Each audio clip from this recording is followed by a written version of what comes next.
Olá pessoal, tudo bem? Tudo certo com vocês? Então vamos para mais uma aula de Pediatria e Neonatologia 2, né? Na aula de hoje a gente vai falar um pouquinho sobre os distúrbios infecciosos, principalmente aqueles que podem ser evitados, que a prevenção se dá através da vacinação, tá? A gente vai falar dos distúrbios infecciosos bacterianos, virais e fúngicos também, tá? E eu também vou passar alguma coisa para vocês a respeito da caderneta de vacinação, a importância das vacinas, então, tá? As infecções bacterianas, vocês podem acompanhar lá pela apostila, pelos slides, que já está no material de apoio também. E tem algumas informações sobressalentes, né, que são de outros meios, mas, por exemplo, como do Ministério da Saúde, então são informações fidedignas, ok? Então, as infecções bacterianas, a maioria dos episódios de doenças relacionadas a infecções bacterianas vai apresentar o que? O principal sintoma na criança vai ser sempre a presença de febre, né? Febre geralmente alta, acima de 41, mais ou menos, 41 graus. Então, lembrando que infecções bacterianas têm alto risco da criança ter crise convulsiva devido à hipertermia, né? Porque faz uma temperatura muito alta, então a criança pode convulsionar devido a essa febre, né? Então, a importância da gente fazer as medidas para baixar essa temperatura, né? Como a gente já falou em outras aulas, né?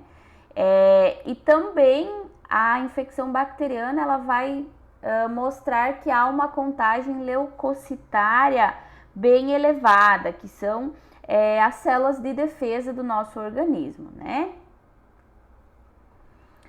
Então, as infecções bacterianas que podem ser evitadas com a vacinação, aquela lá da caderneta de vacinação da criança, tá? A difteria é uma delas. O que é a difteria, pessoal? Ela é uma infecção contagiosa, né? Então, ela passa de uma pessoa para outra e algumas vezes ela pode ser fatal, né? Causada por uma bactéria, né? O próprio nome já diz, infecção bacteriana, né? Então, as bactérias causadoras da difteria, elas geralmente são disseminadas através das gotículas de saliva presentes no ambiente, né? Que podem ser expelidas durante a tosse, durante o espirro, durante a fala, né? Que a gente acaba emitindo algumas gotículas de saliva, certo? Então, a vacinação, ela é o principal meio de prevenção da difteria, né? E por isso que é muito importante manter o esquema vacinal atualizado, né? Desde o nascimento da criança, é importante para que a gente consiga fazer a prevenção dessas infecções, né? A difteria, que eu trouxe uma imagem para vocês, né? Ela causa uma infecção nas amígdalas, né? Porém, não é uma amigdalite normal, né? É uma infecção muito exacerbada que inclusive pode ser fatal para a criança, né?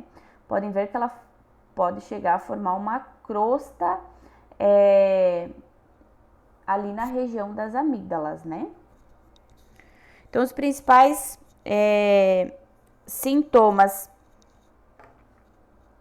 da difteria: dor de garganta discreta, dor à deglutição, náusea, taquicardia, né, aumento da frequência cardíaca, inicia com febre baixa, vômitos.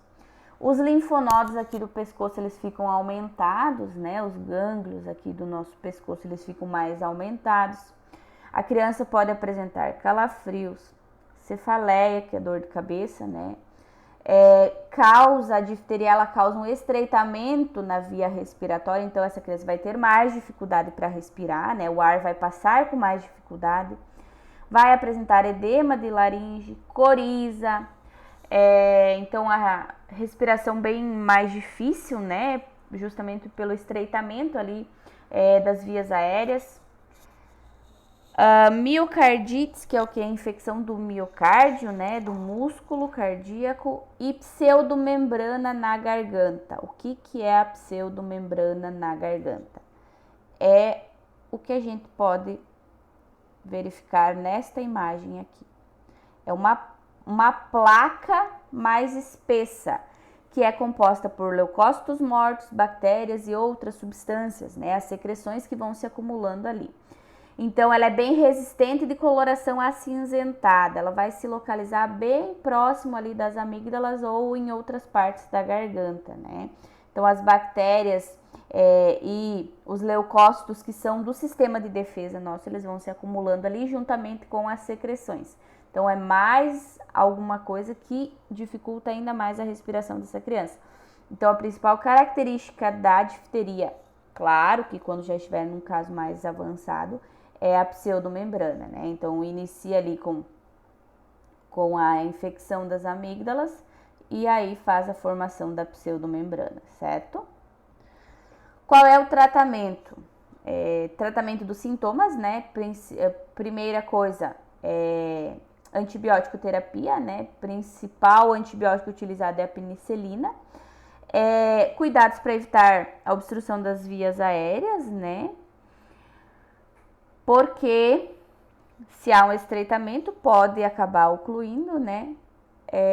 O que mais? Testes cutâneos, né? Para detecção, então, se há algum tipo de alergia à antitoxina, que é o que a gente aplica, o anticorpo que é aplicado, né? Que vai neutralizar a toxina diftérica circulante. Então, é realizado a administração da antitoxina, porém, antes de realizar essa administração, é necessário verificar se o paciente não é alérgico a essa antitoxina.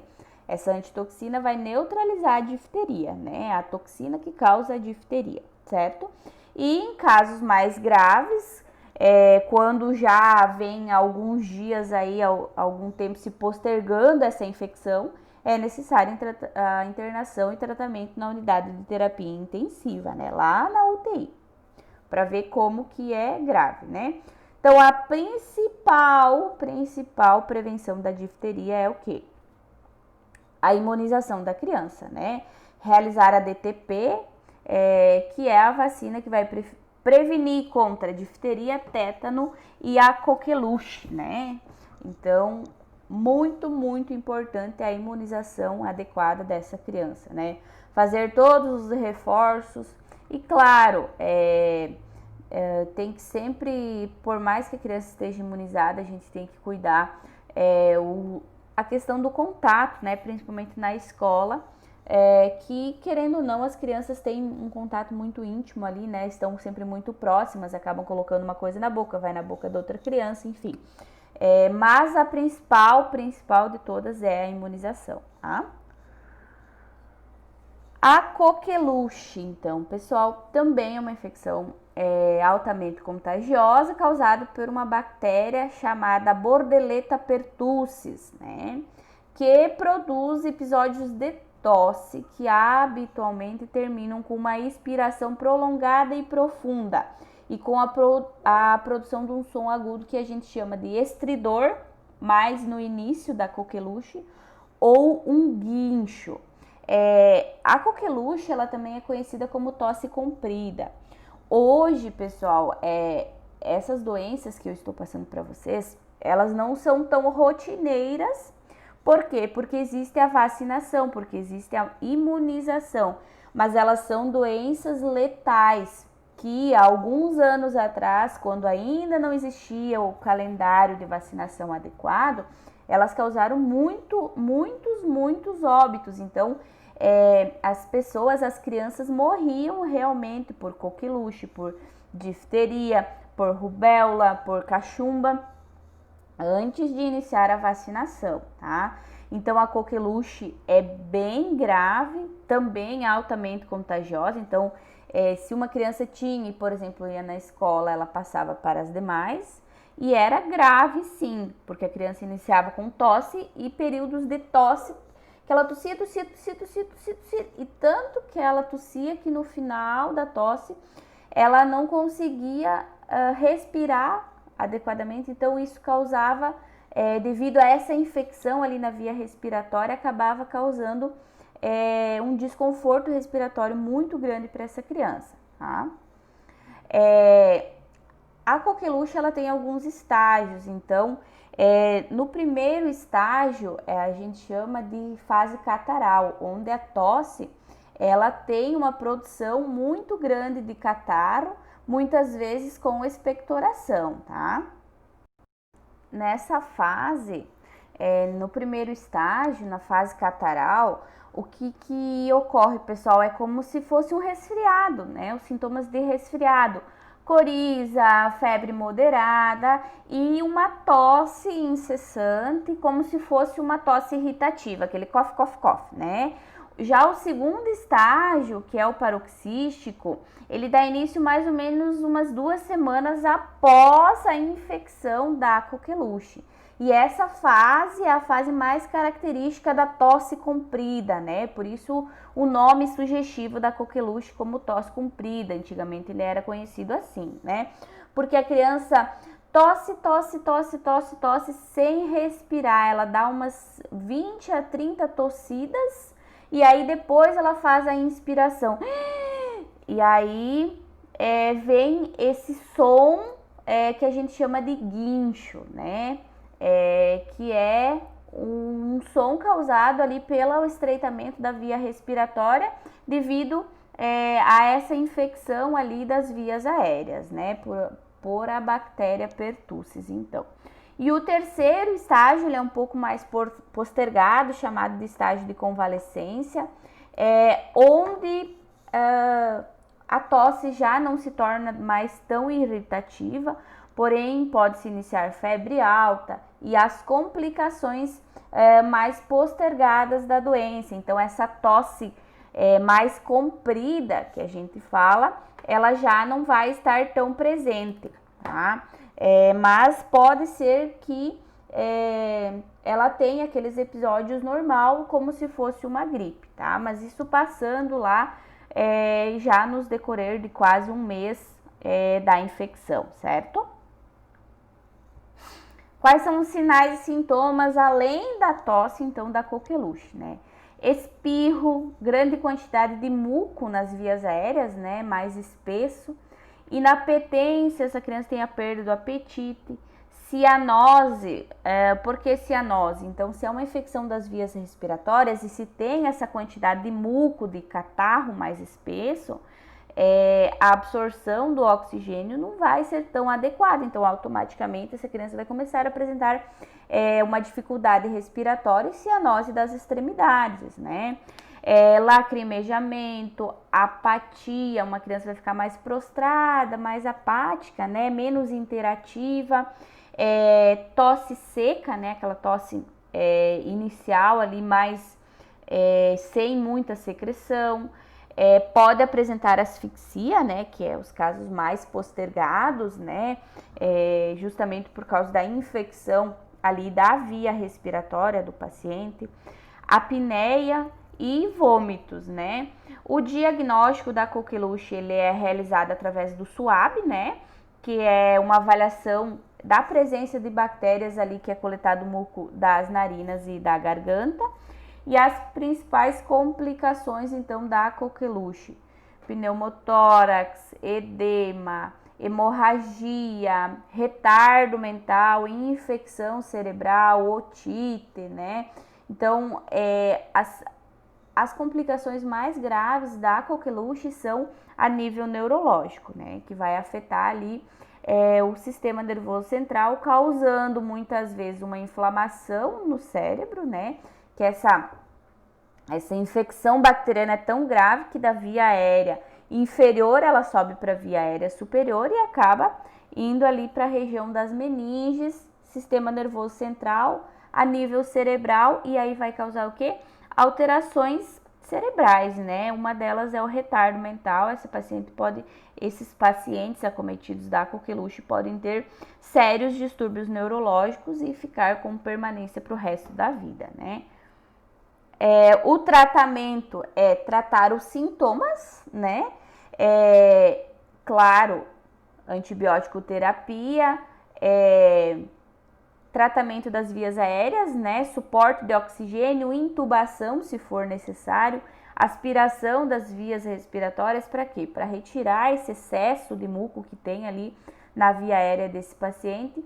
Se precisar, né, esse paciente vai ser intubado, vai também passar por um tratamento de internação na unidade de terapia intensiva para conseguir reverter esse quadro, porque é bem grave, pessoal. A prevenção da coqueluche é o que? Através da DTP, vacinação e imunização através do calendário vacinal, né? E também a administração de antibiótico, principalmente a eritromicina, que é uma forma de profilaxia às pessoas que foram expostas à coqueluche. Por exemplo,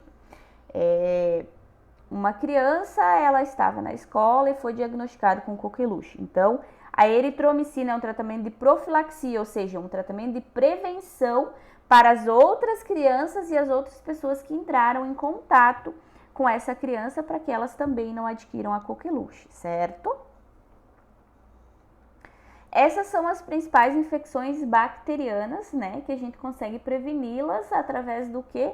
A imunização. Então, vocês conseguem perceber a importância da imunização dessas crianças, né? O calendário vacinal tá aí, ele tá aí para ser seguido, né, pessoal? Então, as infecções virais que também podem ser prevenidas aí com a imunização são quais? Nós temos o sarampo, né? Muito conhecido e também bastante contagioso. Na época dos nossos pais, dos meus pelo menos, acredito que de vocês também, era uma doença que era quase que comum, né? E tinha que ser tratada logo, porque naquela época a imunização ainda não era tão efetiva, né?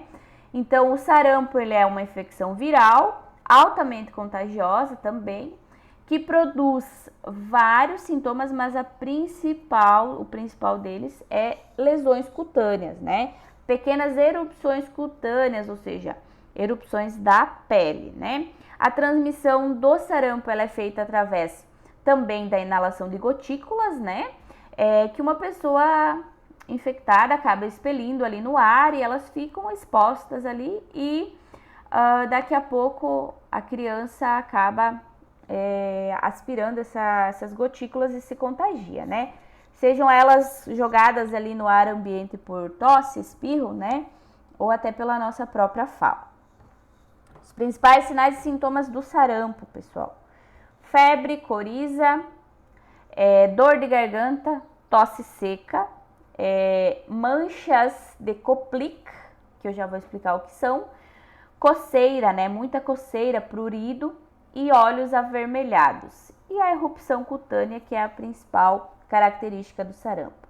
Então, vocês podem verificar que essas doenças, elas acabam se assemelhando ali nos sintomas, né? Porque elas causam uma falsa ilusão que são sintomas gripais, né? Sintomas de resfriado, como febre, coriza, né?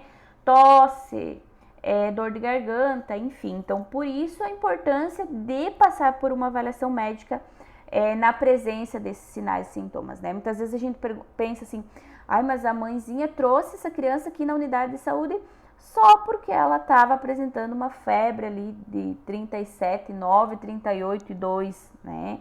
E estava com tosse, com coriza, com dor de garganta. Criança, tudo é mais grave, lembram? Então, tudo pode ser mais letal e tudo tem que ser investigado também, né? As manchas de Koplik, pessoal, o que são essas manchas? Elas são manchinhas brancas que vão aparecer no interior da boca da criança, né? Então, essa erupção cutânea, ela vai se iniciar na frente e abaixo das orelhas e nas laterais do pescoço. Vão se caracterizar por manchas áreas mais avermelhadas, planas e irregulares, que logo após tornam-se elevadas. Aqui, essas manchas aqui, pessoal. E aqui a erupção cutânea que o sarampo causa. Podem perceber que parece que é uma alergia. Olha, enche de pequenas bolhas, minúsculas bolinhas, né? Que causam uma erupção em todo o corpo, né?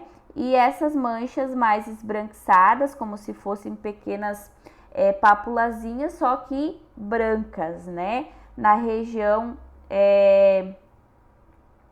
então na região ali, no interior da boca da criança, certo? O diagnóstico do sarampo, pessoal, se faz através do quê? Da sintomatologia, né? Através dos sintomas específicos do sarampo e principalmente pela análise dessas erupções cutâneas, que no sarampo é o principal sintoma, né? O sarampo, assim como as outras doenças, ele é bem grave, inclusive ele pode levar à morte, né? As principais complicações, então, pneumonia, né? Sobretudo em lactentes, principalmente naquelas crianças de colo. Otite média, infecção ali do ouvido, né? Ouvido médio. Trombocitopenia, encefalite, lesão cerebral grave. Então, é mais uma patologia que causa uma infecção cerebral e pode deixar um retardo mental, uma lesão neurológica grave e levar essa criança, infelizmente, à morte, né? Então, precisa ser tratada e a principal forma de prevenção é qual? Vacinação, né? A prevenção é através da vacinação ali, do calendário vacinal, né? O tratamento antipiréticos e antibióticos, né? Se houver alguma infecção ali bacteriana associada, certo?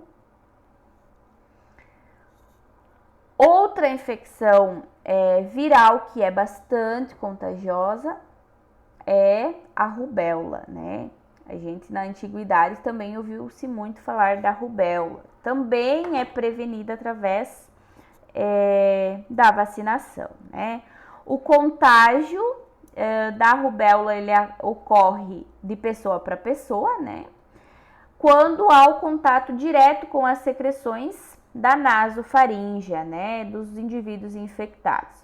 O vírus da rubéola, então, ele geralmente está presente na circulação sanguínea da mãe, né?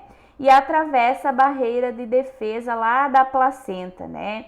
Atingindo o feto, e ele vai interferir negativamente na formação desse feto, dessa criança, né? Então, vai provocar uma síndrome da rubéola congênita que a gente chama, né? Então, por isso a importância lá no pré-natal sempre é realizado o esquema vacinal novamente da mãe, se ela estiver em atraso, e também os testes para detecção. Por isso que lá no pré-natal da gestante é pedido toda aquela gama de exames para verificar qualquer disfunção que possa afetar esse feto, né? Porque o vírus da rubéola, ele então atravessa, digamos que eu seja gestante e eu tenho o vírus da rubéola, né? Obviamente que eu vou estar apresentando sinais e sintomas, mas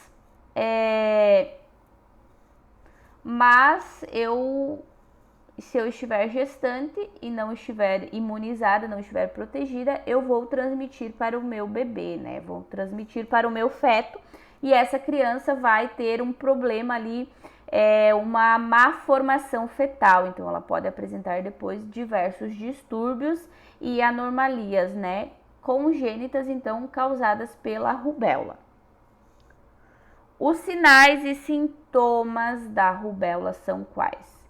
Exantema maculopapular. O que são isso, pessoal? São manchas avermelhadas na pele, que vão causar o quê? Uma leve erupção que depois vai fazer uma descamação dessa pele, né?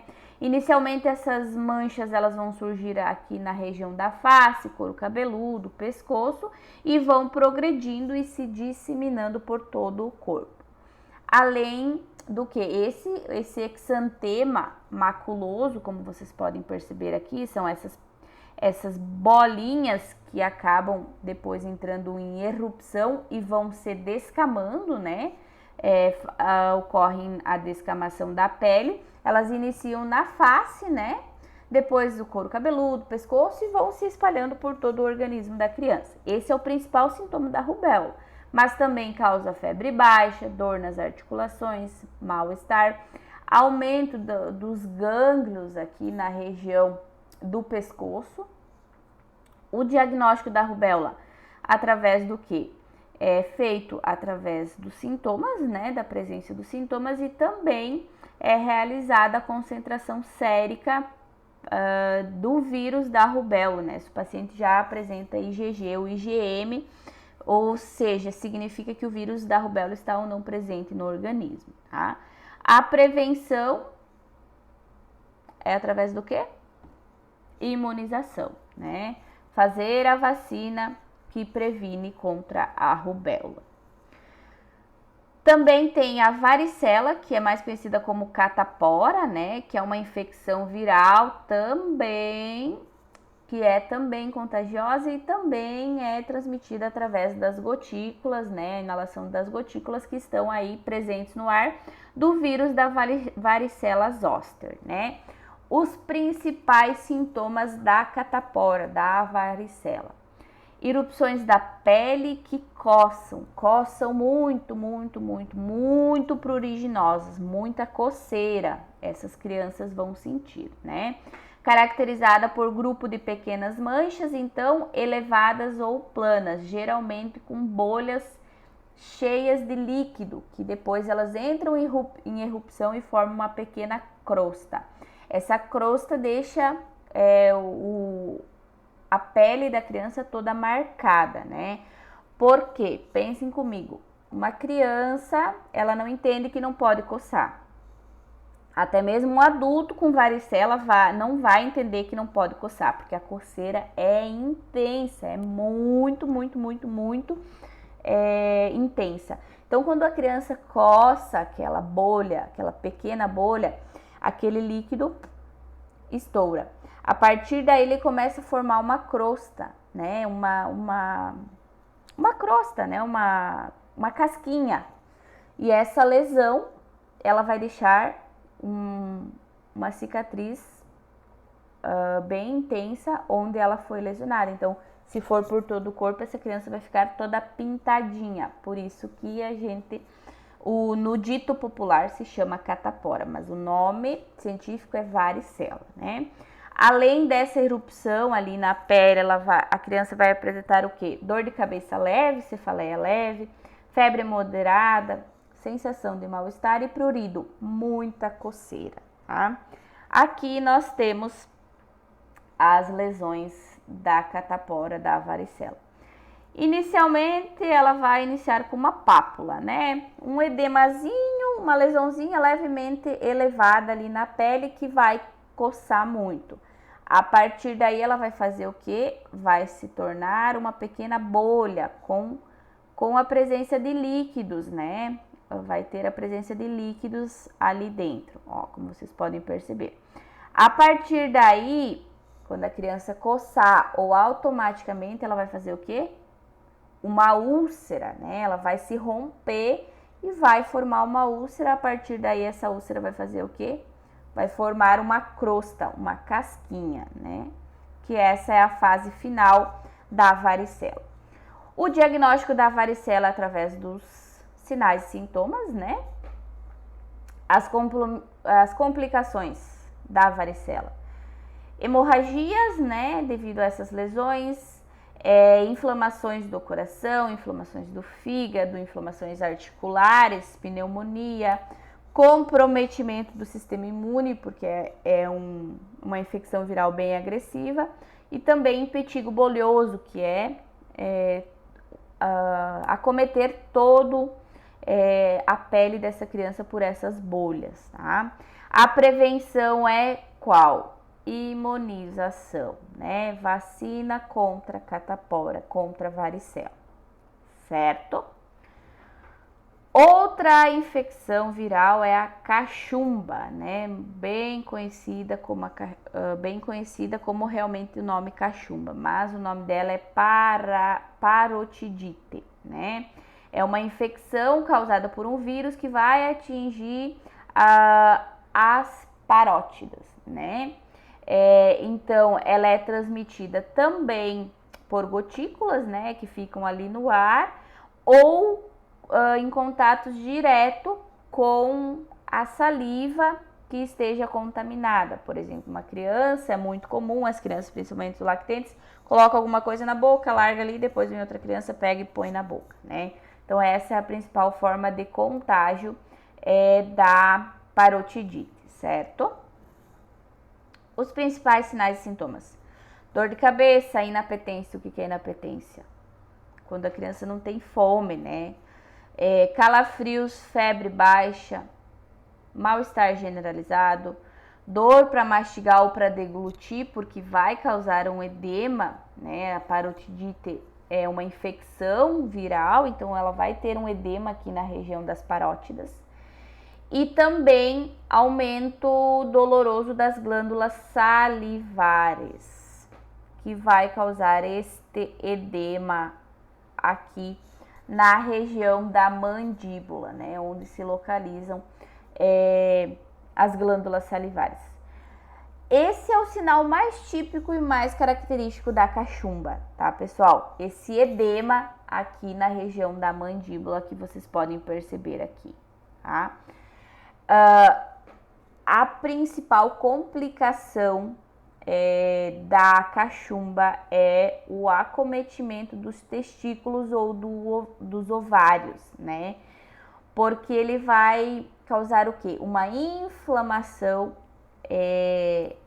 ali dos testículos ou dos ovários, podendo levar a uma esterilidade, ou seja, uma infertilidade. Essa criança acometida pode ficar estéril quando chegar na sua vida fértil, né? Justamente por essa infecção que ela teve ali nos órgãos reprodutores, certo? Também pode causar lesões cerebrais, né, permanentes, como paralisia dos nervos faciais, surdez, ou causar uma meningite, né? Que essa infecção, essa inflamação, ela acaba se espalhando e indo a nível cerebral, causando lesões neurológicas permanentes, meningite, encefalite, que é a infecção ali do cérebro, né?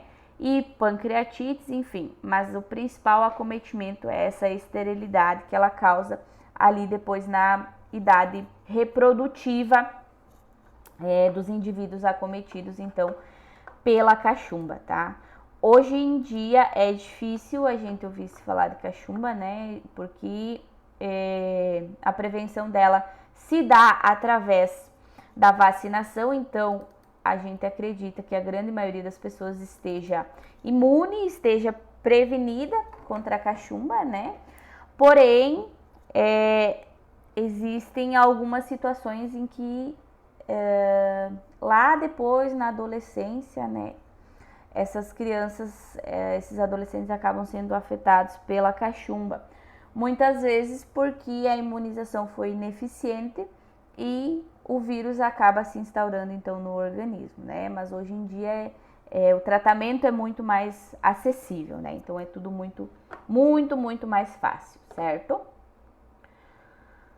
O que mais que nós temos de infecção viral? O rotavírus, né? O rotavírus foi bastante letal também, causando muitas mortes, principalmente em lactentes, né? O que o rotavírus faz, né?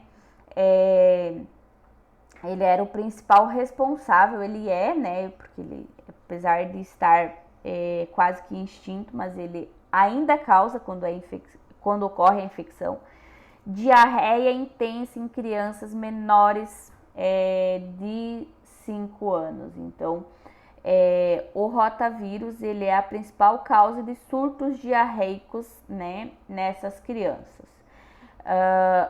O que acontece com o rotavírus? Então, ele é causado por um RNA de vírus, né, que causam o quê? Uma transmissão pela via fecal-oral, por contato de pessoa a pessoa e também através das fomites. Pessoal, o rotavírus, ele causa uma desidratação muito grande no organismo devido a essa diarreia intensa e incessante. A principal forma de contágio dele é quando, por exemplo, a criança não faz uma higiene adequada das mãos, foi lá, fez o seu cocôzinho e não se higienizou adequadamente, depois não higienizou as mãos, tocou nos objetos, né? Outras crianças foram lá e tocaram e acabaram levando na boca essas mãos, esse objeto contagioso, e aí ocorre a disseminação do rotavírus. Se a criança está imunizada, o contágio não ocorre, obviamente, ela pode até ingerir o vírus, mas não ocorre o contágio, certo? Os sinais e sintomas principais do rotavírus: diarreia líquida de caráter explosivo e com aspecto mais gorduroso. Explosiva o quê? A criança não consegue se controlar, essa diarreia, vem aquela vontade de defecar e a criança expulsa essas fezes líquidas, muito diarreicas. Junto com essas fezes diarreicas vai acontecer o quê? Uma desidratação muito grave dessa criança, vômitos e febre, né? Como que é feito o diagnóstico? Através da cultura, né? O teste de ELISA, dessas fezes, né, fazer a microbiota para verificar a presença do rotavírus ali nas fezes da criança, e também dá para fazer um exame de anticorpos, verificando o IgG e IgM, ou seja, se a criança teve contato recente com o vírus, se ela está imune ou se ela não está imune, né? A prevenção principal do rotavírus, então, é a vacinação das crianças, né? Mas também temos aquela questão das práticas de higiene, né? Lavagem das mãos, porque como o contágio se dá ali com o contato direto do objeto contaminado na boca da criança, então é importante a higienização dos alimentos, a água adequada, tratada, lavagem das mãos, né? Estímulo do aleitamento materno para a produção de anticorpos da criança, né? E também orientação ali a nível das creches e escolas referente a esses cuidados, e que quando uma criança apresentar uma diarreia, ela deve ser encaminhada para investigação lá na unidade de saúde, né, o serviço médico, o mais breve possível, né? E em casos de surtos diarreicos, né, por exemplo, lá na unidade de saúde se detectou que lá numa determinada comunidade está tendo muitos casos de diarreia, deve-se investigar e também notificar imediatamente a vigilância epidemiológica, que vai lá fazer a investigação, o tratamento e a orientação para a população a respeito disso, né?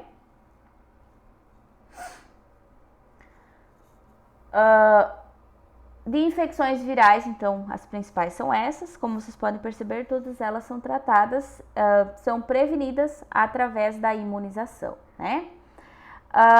Nós temos o que mais? Nós temos também uma infecção que é muito conhecida como sapinho, que é uma infecção fúngica causada por um fungo. O nome científico dela é monilíase. É uma infecção grave causada por um fungo da Candida albicans. Popularmente conhecido como sapinho, geralmente ocorre nos neonatos e lactentes, né? Como que se dá o contágio? Quais as causas dessa infecção?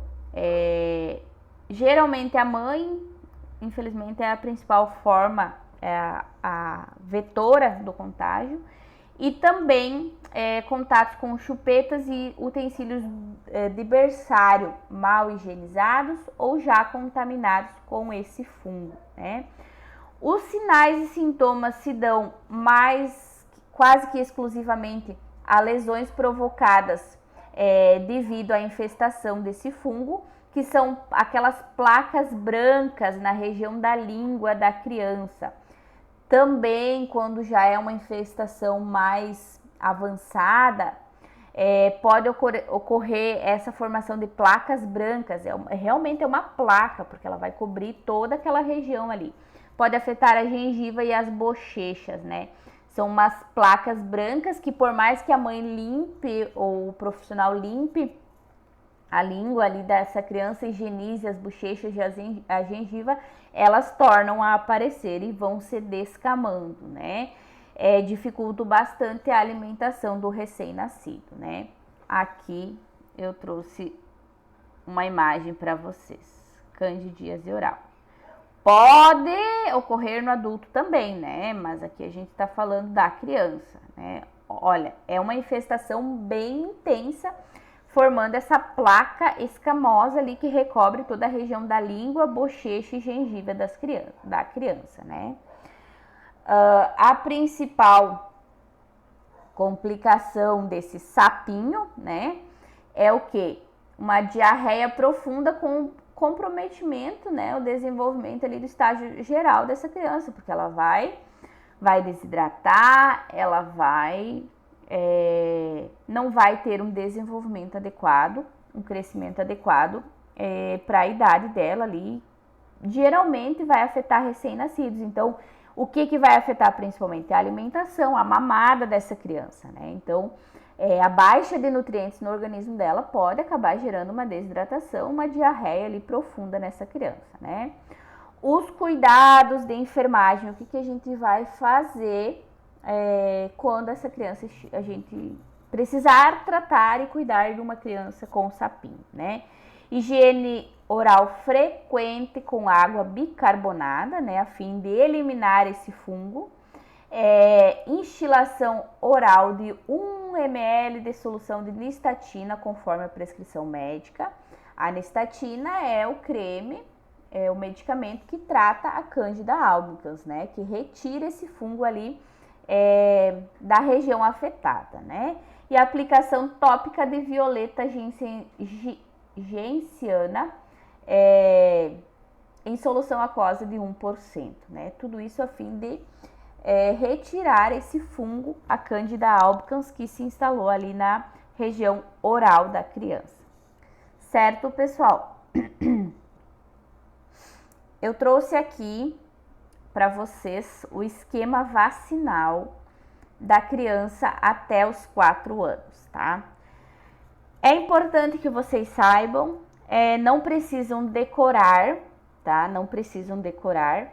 Mas é importante que vocês saibam que, por exemplo, a vacina da BCG é feita ao nascer e ela previne o quê?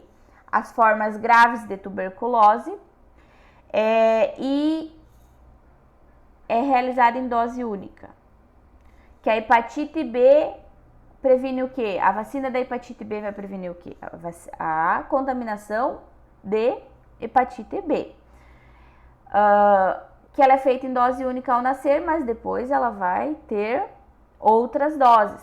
Vocês precisam ter um mínimo de conhecimento referente à imunização. Por isso que eu trouxe as vacinas que são realizadas a cada mês no crescimento da criança. Por exemplo, ao nascer, o que a criança precisa fazer de vacina? Hepatite B e a BCG. A BCG é aquela que fica a marquinha no braço direito, que todo mundo tem a marquinha da BCG.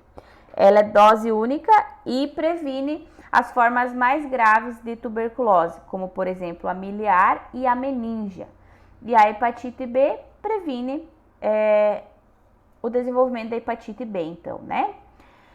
Com 2 meses essa criança vai fazer a penta, que é o que? Vai prevenir o que? A difteria, que a gente viu, o tétano, a coqueluche, a hepatite B e as infecções pelo influenza B, que o influenza B causa o quê?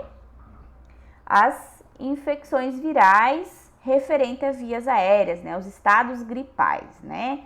Também é feito a vacina da poliomielite, né? Que vai prevenir o quê? A poliomielite, que a gente chama da VIP, né? Tem também a pneumocócica 10 valente, que vai prevenir pneumonia, otite, meningite e outras infecções causadas por pneumococos. E a vacina do rotavírus, que vai prevenir o quê? A diarreia por rotavírus, que é aquela diarreia grave que causa desidratação e pode levar a criança a óbito. Mas uma otite na criança, no adulto, não tem vacina para prevenção de otite. Lembram que tudo na criança é mais grave, tudo na criança é mais exacerbado, tudo na criança pode causar muito mais danos no organismo do que no adulto, né? Com 3 meses é realizado o quê? A meningocócica C, que é uma vacina que vai prevenir o quê? As meningites, né? Muito grave também na criança e já gerou muitos óbitos, né? Com 4 meses ela faz a segunda dose da penta, né? Que é aquela que previne difteria, tétano, coqueluche. Faz a segunda dose da poliomielite, faz a segunda dose da pneumocócica e faz a segunda dose do rotavírus. Com 5 meses, ela faz a segunda dose da meningocócica, que é aquela das meningites, né? Com 6 meses, ela faz o quê? O reforço, a terceira dose da penta e da poliomielite, tá? Com 9 meses, faz a vacina da febre amarela, que depois, lá na fase adulta, se faz a cada 10 anos, né? Com 12 meses, com 1 ano, ela faz a tríplice viral, que é a primeira dose da tríplice, né? Que vai prevenir o quê? Sarampo, cachumba e rubéola, que a gente viu agora há pouco, né? Faz o primeiro reforço da pneumocócica 10 e faz o primeiro reforço da meningocócica C, né?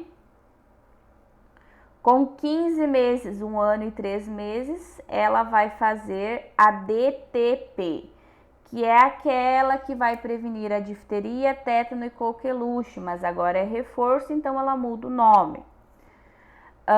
Faz o primeiro reforço da polio, né, a poliomielite, faz a dose da hepatite A e faz mais uma dose da tríplice viral, que vai prevenir o quê? Sarampo, rubéola e cachumba e a varicela, né, que é a catapora.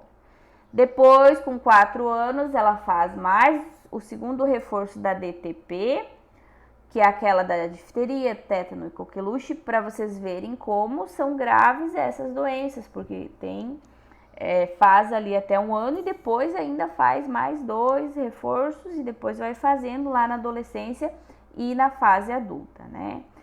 Aí faz também o segundo reforço da polio com 4 anos e faz a varicela atenuada com 4 anos, que é a primeira dose, é uma dose só, que vai prevenir a varicela lá com 4 anos, né? Depois, lá a partir dos 6 meses, né, até os 5 anos, é importante, né, que sempre quando tiver aquelas campanhas de vacinação da gripe, as crianças vão fazendo reforço da vacinação contra a influenza, né, porque essa tem só lá no início, mas depois tem as campanhas de vacinação que até 5 anos a criança vai fazendo, né. E aí depois tem todo o calendário vacinal para o adolescente, né, que daí tem as do HPV, aí tem os reforços da adolescência, depois lá na idade adulta tem mais vacinação, na fase idosa tem mais vacinação, certo, pessoal? Mas é importante que vocês saibam, pelo menos dizer, DTP previne o quê? Difteria, tétano e coqueluche. Quando que faz a DTP? Faz lá quando nasce? Faz com 5 anos, com 6 meses, né? Então é importante que vocês tenham pelo menos uma noção do calendário vacinal da criança, certo? Deixei o questionáriozinho lá para vocês responderem, o exercício de fixação, e qualquer dúvida eu estou à disposição. Certo, pessoal? Tchau, até a próxima aula.